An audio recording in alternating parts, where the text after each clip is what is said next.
Hi, I'm Greg Dell with Dell Disability Lawyers here with attorney Alexander Palamara, and we're going to talk about one of Alex's recently resolved cases against New York Life. And Alex, also in this case, we're going to touch upon an issue that seems to be popping up a little bit more with other lawyers who are trying to dance in the world of disability insurance, meaning lawyers who don't really do this kind of work, or maybe they're trying to do aspects of this work but doing it for free as almost like a bait, like a hook and bait to hook you in and then have you later on. But this case that you ended up getting a great result for is not only an example of why you need an experienced lawyer, but also the old adage, you get what you pay for in life, and I think people will see that as we go through that. So in our normal course, what we do in these videos, let's talk about the background of this particular case, how it came about to you, what you did, what you're going to do in the future, and how we can help this client stay on claim so that he collects benefits as long as he wants. So this guy came to me. He was actually previously employed for Estes Fleet Services, which is a big North American, long-established, well-known Freight company. Transportation company. He worked as a diesel fleet mechanic. So this guy was doing a hard job. It's listed as a heavy-duty occupation. He's lifting 50 pounds at a time, or 100 pounds at a time, carrying 50 pounds at a time. You know, he's a mechanic, contorting his body in all weird ways. He was employed there since he was, since I think he was about 19 years old. He worked there for 22 years. Oh, wow. Unfortunately for him, over the course of his employment, you know, his back started hurting, started having other issues and whatnot. But it got to the point where there was just no way he could continue doing his job. He was in pain all day, every day. So luckily for him, his employer provided him with disability insurance policies. Wait, what was bothering him though? Sorry, he has degenerative disc disease. Okay. And he has low back pain with sciatica, so he's having pain radiating down his sciatic nerve into his legs and whatnot. So the guy was in pain all day, every day. Significant back issues, objective evidence proving such. I mean, he probably could have made this claim 5 years earlier, or a couple years earlier at least, but he was just a dedicated employee who was just, his goal was to work. That's what he did in life. And you mentioned a second, as I hear these things, just because we talk lingo and a lot of people watching this don't know, you said objective evidence all over the place. What does that mean? Well, I mean, objective evidence. So there's some types of diagnosis that there's no objective evidence whatsoever. If you claim you have headaches, there's no way a doctor can prove you have a headache unless you have a brain tumor, then they can assume you have a headache. Right. But other than that, some people get migraine headaches, but there's no objective evidence proving that. There's no objective evidence to prove mental health disorders. Like, there's no way I can say you are a depressed person. There's no blood test to show that. There's no MRI. There's no brain scan to show that. Now, with back issues, sometimes there are MRIs, there's x-rays, there's various scans they can do to show you have a tear here, or you have infringement here, or pins, or whatever. There's ways to show herniation. There's ways to show this stuff.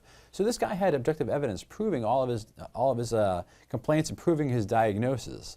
So ultimately, he decided there's no way I can keep on doing this job. I'm dying here. Mm-hmm. So he reached out to a disability insurance law firm. He said, we'll help you file the short-term disability application. They did. Short-term disability was approved. Only for 1 month, though. He got denied 1 month later. I don't know how the insurance company came to that decision. He magically got better 1 month later. It doesn't make any sense whatsoever. But they denied this claim after 1 month. Lo and behold, the reason why his claim was denied because the medical information that was submitted in his short-term disability application was very limited. You know, they could have went back and got years of medical records, but the medical records submitted were just, it was shoddy. It really was. He probably deserved to get denied. I mean, the law firm he hired put together the application and put together not enough information. Correct.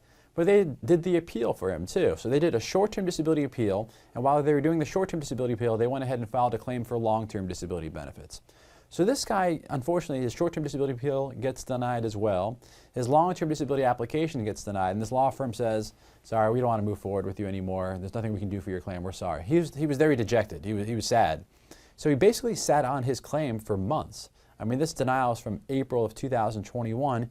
He didn't reach out to me to the end of 2021. It's actually more than 180 days. Now, typically under most disability insurance policies, under the ERISA guidelines, you have 180 days to file an appeal to challenge a denial of benefits. If you don't file, historically, if you don't file an appeal within that 180-day window, not only do you forfeit your right to file an appeal and to challenge the denial, you also forfeit your right to file a lawsuit. So you basically have lost all your rights under this policy. You're done. Right. So you basically go back to work, maybe file a claim for Social Security, but you can never get any disability insurance benefits under this disability insurance policy. And the reason I wanted to clarify for you, you said historically, was because during COVID, they had suspended all of these appeal deadline timeframes, and the 180 days, which is usually strictly enforced, didn't apply. Correct. So had that applied in this case, I understand this gentleman contacted us 7 months after denial.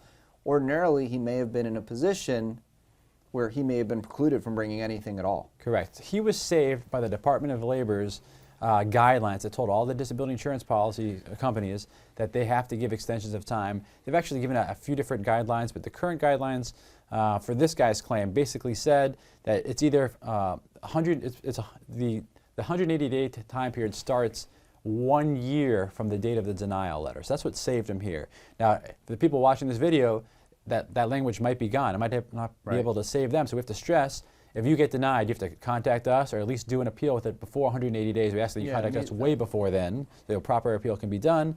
But by any means necessary, an appeal has to be timely filed within 180 days. He did not, but he was saved. He called me, he says, is there anything I can do? And I said, yes, actually, we're lucky. There is something we can do. We can still file an appeal for you. Let me get the denial letter and let me investigate your case a little bit. And I did. And I talked to him some more, and I looked at the denial letter, and it was almost like comical. I'm like, you're telling me what this guy's verbally telling me, what he's suffering from on a daily basis, and the insurance company is saying this in the denial letter, saying this guy can do a heavy-duty diesel fleet mechanic job. Like, it just doesn't jive. It didn't add up. And remind us his insurance company that you were dealing with for long term? Oh, New York Life, New York Life Insurance Company. And New York Life, I mean, their review, I mean, their denial letter, it was shoddily done. I mean, the only people they used to deny the claim were an in-house employee nurse and a medical director, which is the in-house employee doctor. You know, they didn't go out and get an independent physician consultant to do a report so they can say someone independent reviewed the claim. They didn't even use somebody that specialized in orthopedic injuries or back issues whatsoever. They used a run-of-the-mill occupational medicine doctor who says... New York Life is one of the biggest in the world, especially after they acquired Cigna, right. Disability company, which we've handled thousands of Cigna claims and lots of New York Life claims, but clearly not as many New York Life before. Now New York Life bought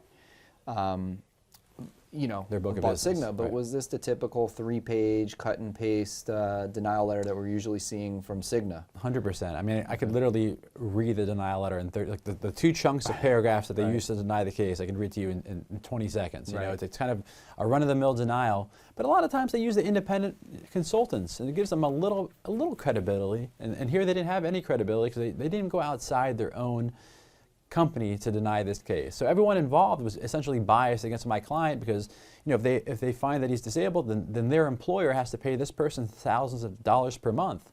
So they're inclined to probably agree or achieve the goal of the insurance company, which is to make money, right?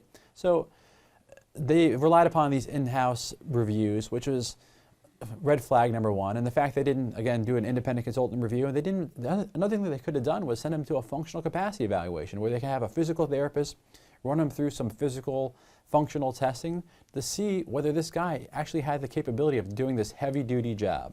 Well, he didn't. So what did we do? And they didn't. So what did we do? We sent him to a functional capacity evaluation.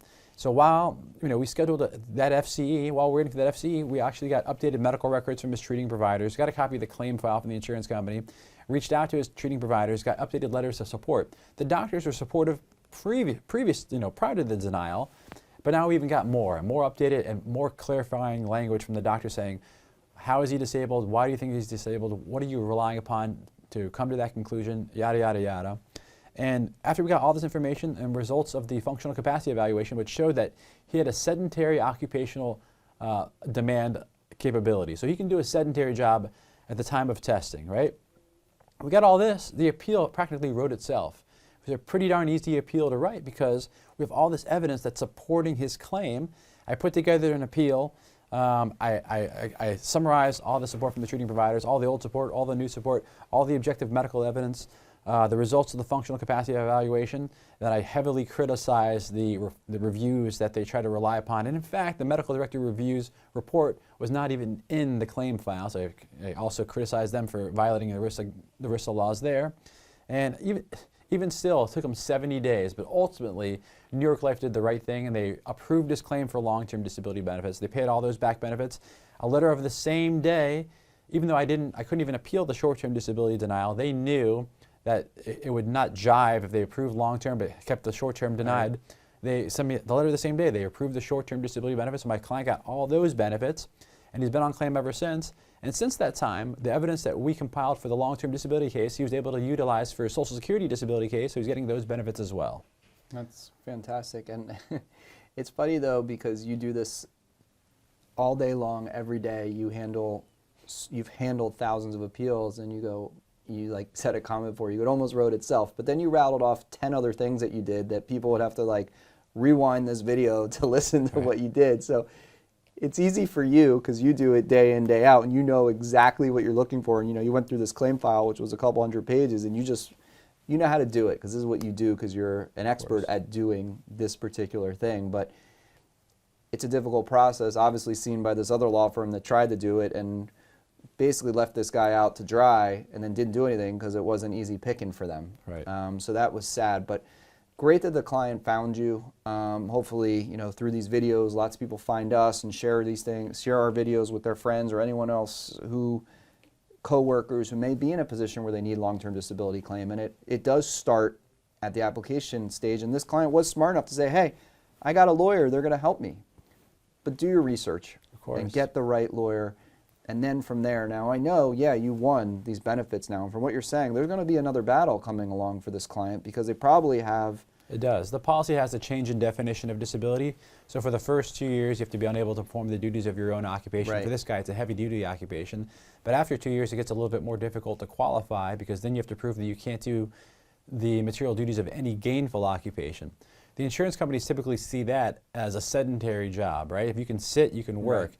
The problem is the guy made good money at his employer, and all of his training, education, and experience, everything has one thing in common. He was a diesel fleet mechanic. Right. Not much he can do that's not manual labor using his back. But you said he got approved for Social Security disability. He did. And that's going to help him tremendously because the definition of Social Security disability is unable to do any gainful occupation for which you have experience, education, and training. And we know that New York Life is deducting the Social Security disability money from his monthly benefit. So they're basically saying, yeah, we'll take your money, and we don't necessarily disagree with them right now, but let's see what happens at the 24-month mark because they're not going to stop taking his money. But it's very helpful to have that Social Security disability approved. I mean, just because Social Security has approved the claim doesn't make New York Life have to approve the claim. They have to consider it. And I've seen many cases where the New York Life has denied claims, even though when the Social Security is approved. But it gives a feather in our client's cap of disability. It's a good, a third party is finding him to be disabled. And it gives us a lot of credibility. And the insurance companies typically do not really review the Social Security disability claims. They always just give a BS paragraph about it. But it just goes to show you that just because he's approved now, and I think he should be approved for the next literally 20 years, he's in his 40s, we can't stop. We have to continue to support this claim, make sure it's always well supported with additional medical proof that shows that he's still disabled. The guy is still treating.